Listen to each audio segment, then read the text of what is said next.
In a year where the lines between competition, storytelling, and myth blurred more than ever before, 2025 carved itself into the annals of WWE history as something far more than a sequence of events.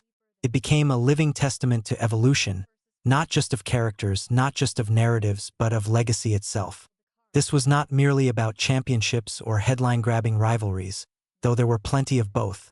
This was about something that transcended titles, rankings, or the structured cadence of scripted conflict.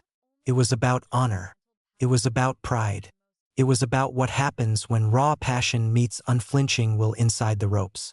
There were many spectacular moments that dotted the calendar of WWE's electrifying season, but none captured the soul of the company like what unfolded between Gunther and Pat McAfee. On paper, it looked like a mismatch. One man was a ring general, a walking embodiment of brutality refined through discipline, a monster cloaked in cold efficiency. The other, a charismatic broadcaster with a football pedigree and infectious energy, known more for his voice and charm than for brutal ring wars. But by the end of their collision, it wasn't just a match.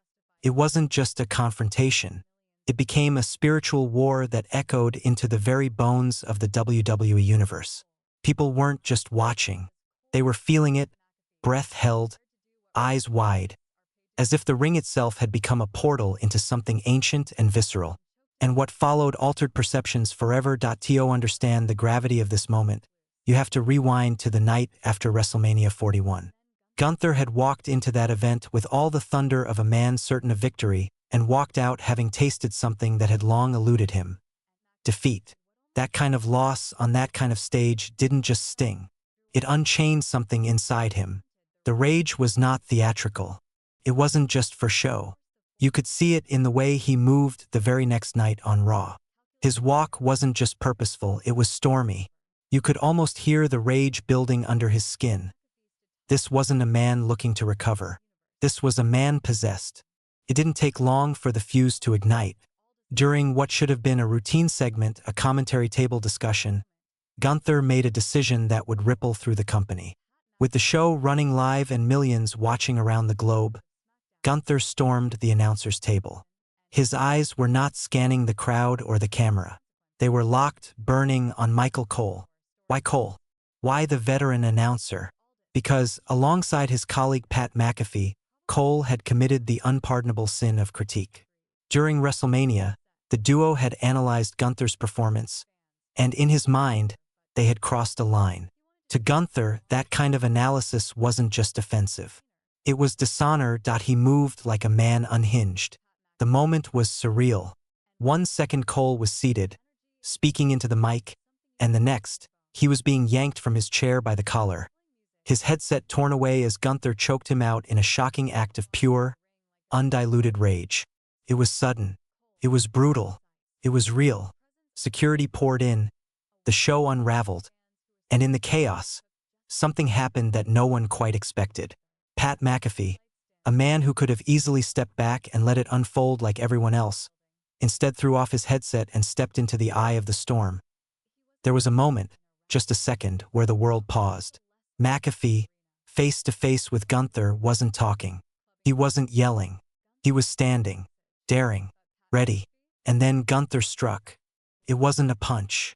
It wasn't a showy move for the cameras. It was swift, efficient, and merciless. He wrapped McAfee in a choking hold. A move so tight and surgical it sent McAfee crumpling into unconsciousness with nothing more than a cold stare to remember. It was domination, not just in violence but in psychology. WWE acted fast. Gunther was fined, suspended. For a few days it looked like that might be the end of it. A line had been crossed. The company couldn't ignore it. But what no one counted on was that the man lying unconscious on the mat had no interest in being a victim. He wasn't content being a footnote in someone else's rage story. That Friday on SmackDown, in a moment that lit the crowd on fire, McAfee walked out not as a broadcaster or celebrity guest, but as a man with something to prove. He marched into acting general manager Nick Aldis's office and laid it all out. He didn't ask for protection. He didn't demand an apology. He asked for a match. Not just any match. He asked them to lift Gunther's suspension and make the fight official. His voice didn't shake.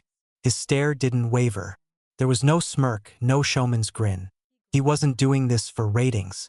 He was doing it for himself.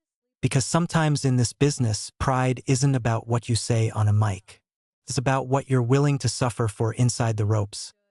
Nick Aldis saw it. He felt the intensity, and perhaps, recognizing not just the box office potential but the sincerity in McAfee's eyes, he agreed. It was official. Backlash 2025. Gunther versus Pat McAfee in St. Louis. A match no one had asked for, but suddenly everyone needed to see. When that night came, the arena felt different. The buzz wasn't just excitement. It was anticipation laced with dread. The kind you get when you're not sure whether you're about to witness glory or tragedy. McAfee's entrance was met with deafening cheers. He didn't run. He didn't play to the crowd. He walked, head high, focused. Behind the cheers was a wave of respect, because everyone knew he had no reason to be there except sheer, unfiltered will. Then the lights shifted. The arena plunged into a haunting silence before the heavy, stoic chords of Gunther's theme split the air. He appeared like a phantom of war, expressionless, unmoved by the emotion pouring from the stands. His steps were precise, his movements calculated. He was here not to entertain, but to erase. The bell rang from the first collision. It was clear.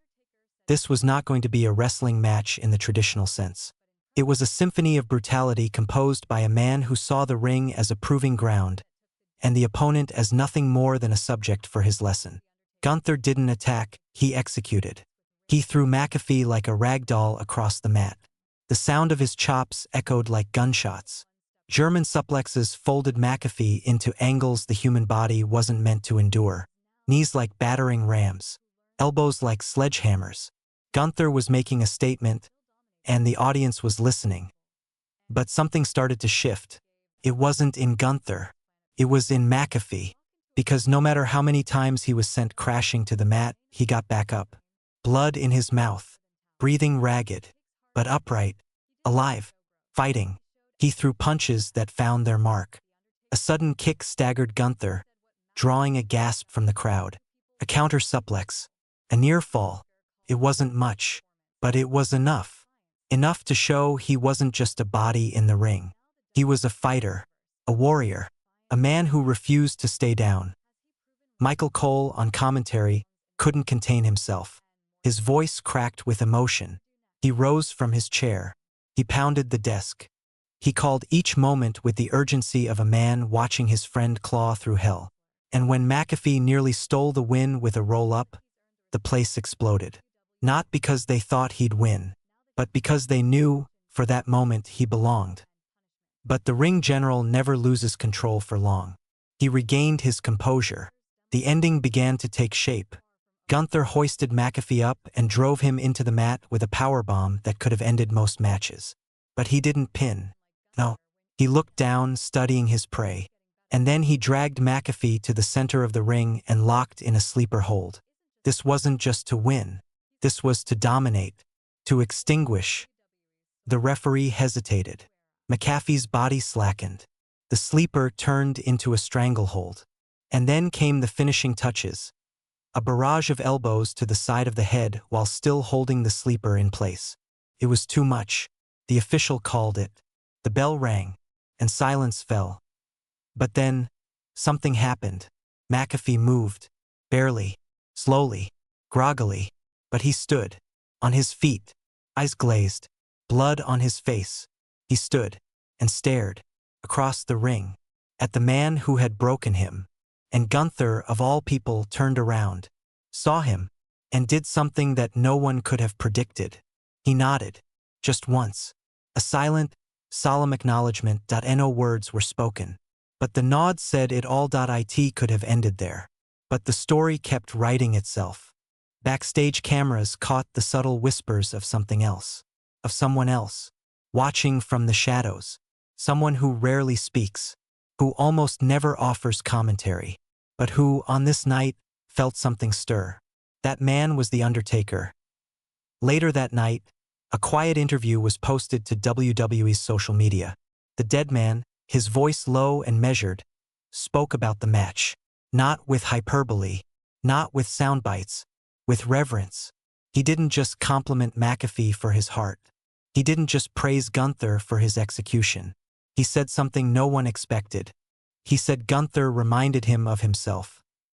Not in aesthetic, not in costume, but in presence.